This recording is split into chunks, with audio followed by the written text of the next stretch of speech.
Hi again, everybody. Sorry it's taking me so long to get this next video out. I was just, enjoying my weekend and stuff. I'm sure you all understand. Anyways, we last left off at the car crash. So let's carry on. Potato chips. That's all he could think about. Bill chomping down, mouth open on a bag of them, pervading the air with the munch of his consumption. The man in the flaming orange shades stared on at Bill, hoping his eyes would start to burn a hole in his forehead, when the flip phone in his pocket started buzzing obnoxiously. He opened it. "Hey, Alan. Long time no taco. What's crackin'?" he said. Alan sounded concerned. His voice was shallow. "Man, I don't know what's happening. It's like before, you know? I keep thinking that it's all my fault, like just because I'm around all this bad shit's happening." "Whoa there, cowboy," he said. "Slow down and talk straight. Give me the lowdown, nice and easy."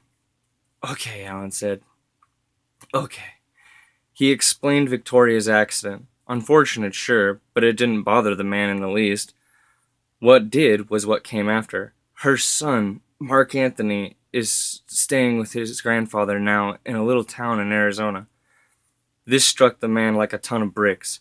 He looked out across the desert landscape around him with a curious smile. "Arizona, eh? You know what to say?" "Yeah, wait, why?" "No reason. What's the name of this joint?" he asked. Basin Town, I think." The man eyed a sign in the distance that read, "Welcome to Basin Town, where the West still survives." The coincidences piled up in clean little rows. He was certain he was meant to be here. "So where's this going, Al? What happened?" "That's just it. I don't know if anything has. At least not yet." The men felt annoyed, the munch still in the background. "Bill, if you don't close your fucking mouth, I'm gonna close it for you," he snapped. Bill looked at him in shock and walked away. "Sorry. Anyways, what the hell you calling me for? Not like I can just drop everything on a fucking hunch," he lied, trying to pry a little further into the meaning of the call. "I know, ever since the hotel you've been going across America, looking for all the nasties in the world, but look, I don't think what I'm feeling is nothing." He already knew that. He'd been drawn here for some reason, and this had to be it. That's how these things work, after all. "I've been having dreams. First, I just chalked them up to what's happened. Victoria and I were close." He got real quiet. "Yeah, really touching, man. This got a point yet?" "I think something's after the boy. Mark, I think it was, I don't know, planned.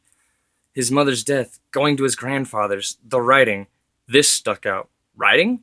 What writing?" "The grandfather. He's John Holmes." "Hmm.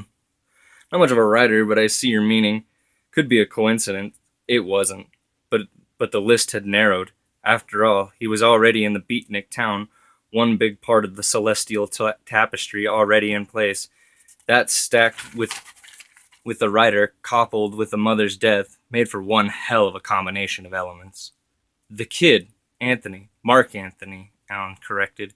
"Yeah, whatever. He wanted to be a writer too, huh?" "Well, yeah, but what does that have to do with anything?" "Alan, right now, that's all that matters." The talk with Alan had left the man with a bad taste. So somewhere in this shit heap was an aging writer with a dead daughter and a grandson who may or may not have a presence seeking him out. He thought so, given the strange series of events that led him here. The scar along his chest began to warm. He placed his fingers to it. "So that's it, huh? No shining lights or trumpets, just a car crash and the sounds of misery." He looked up to the sky. "Some fucking saint I am."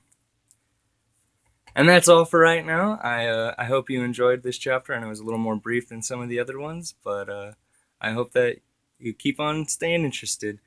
And y'all have a good day. Thank you for listening.